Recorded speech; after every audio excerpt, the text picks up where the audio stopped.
Alright, so this is my second attempt at making a flying machine. So this one can actually, well, it can fly. It can go up and down, turn right, turn left, go forwards, and yeah, so you can basically go anywhere with this model. So I started off working on this model. I decided to make a more compact engine.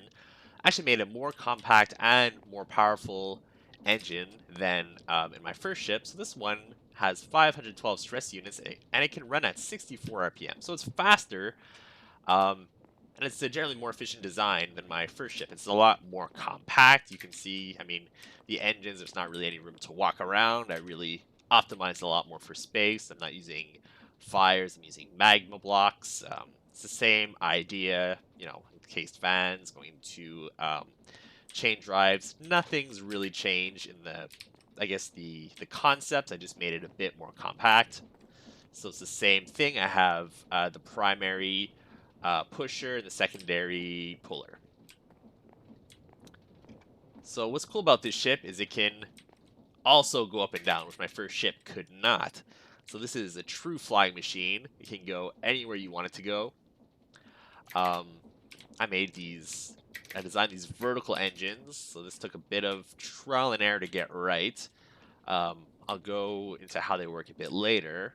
Um, I'll show you how it works for now. So I guess first thing we can do is we can turn the ship. So this ship differs from my first design because the turning is controlled by redstone.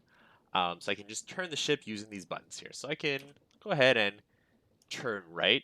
So you can see the whole thing turns right. We can turn as many times as we want. The whole thing is redstone and mechanically controlled. I fell out of the ship right there. We can turn left too, so that's it. So in my first video, I talked about how it was important that the secondary chassis be in position, because if it's not in position and you turn, well, you know, you're gonna have a bad time. So what I did on this one is I actually made some redstone logic that prevents me from turning if the secondary chassis is not in place. So I actually have a redstone receiver up here, and basically I have some inverted logic. So if I'm not getting a signal, then I'm not allowed to turn the ship. So that's accomplished with these redstone contacts here going to this transmitter. So if this secondary engine is not in place, then I cannot turn the ship. So I'll go ahead and move the ship forward. I'll turn off the brakes and hit the starter. So the ship's going to start moving forward. It's the same concept really as the first ship, just the engine pushing and pulling.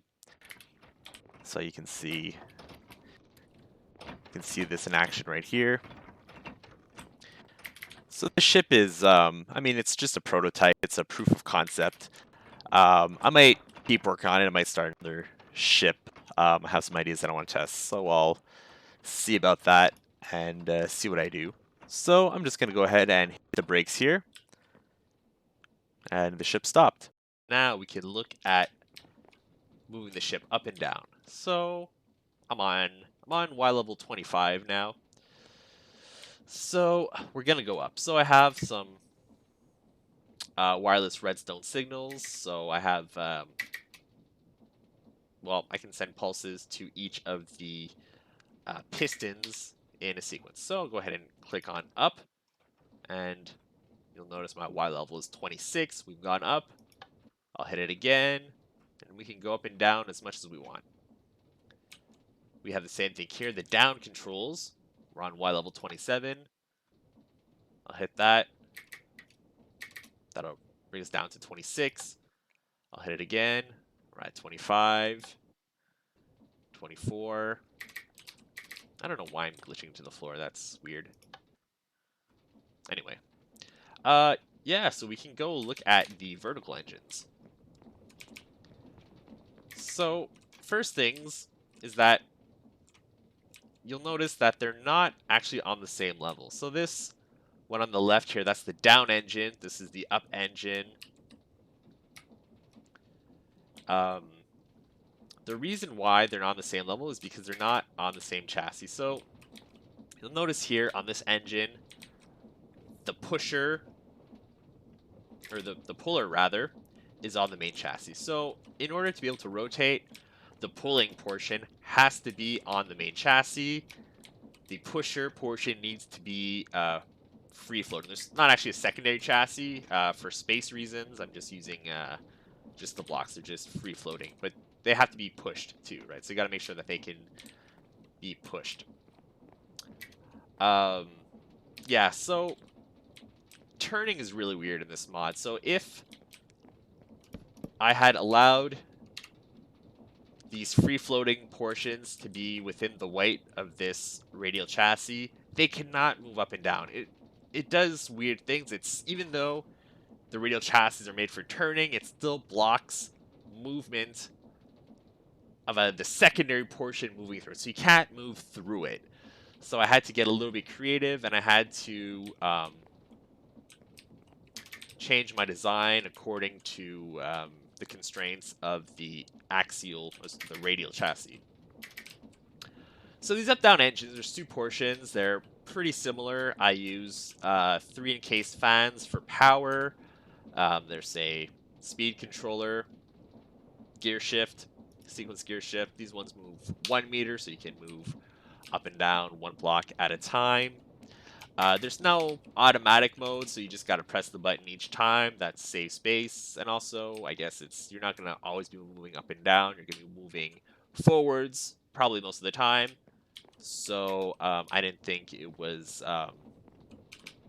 the best use of space to make it automated because it's already big. So I got these sort of towers sticking up out of the ship for these huge up-down engines.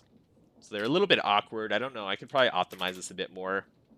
This whole thing is a proof of concept. So now I know 100% how to make a ship that can move in any direction. Well, it can move up and down, can go forward and turn. So that's, for me, that's good enough.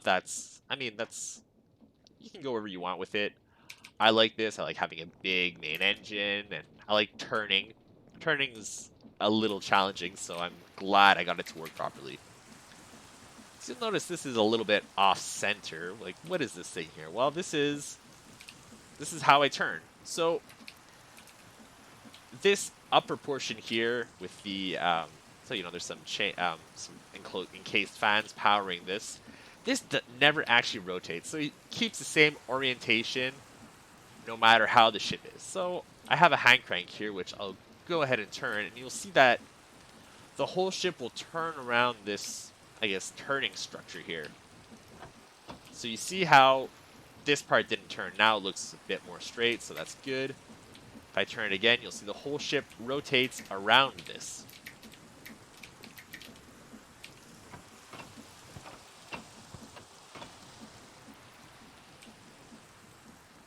Alright, so basically, if I had to describe this, I'd say that there were 4 standalone modules. So everything is modular. Nothing is dependent on anything else. So these engines here, these up-down engines, they're each a different model. There's up engine and down engine. I could put them wherever I want. I mean, I'd have to make sure that they're encased properly so that they actually move the ship and that they move with the ship when I'm moving forwards.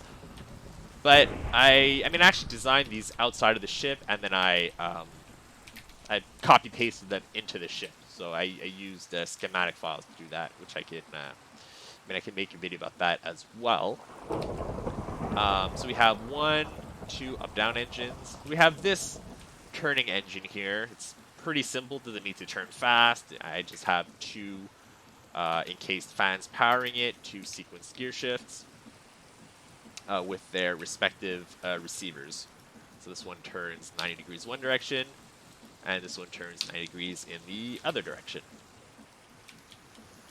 It's the main engine, which has a pusher and a puller, just like in my first ship.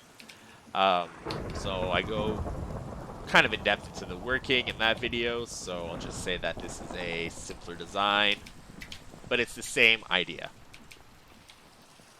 So yeah, so there you have it. This is my airship that can go up, down, forwards, and rotate. Um, it's a proof of concept, so I'll yeah. So I don't know. I might continue working on this, or I might start working on another airship. I have a few ideas that I want to test out. So I'll yeah. So I'll keep working on it.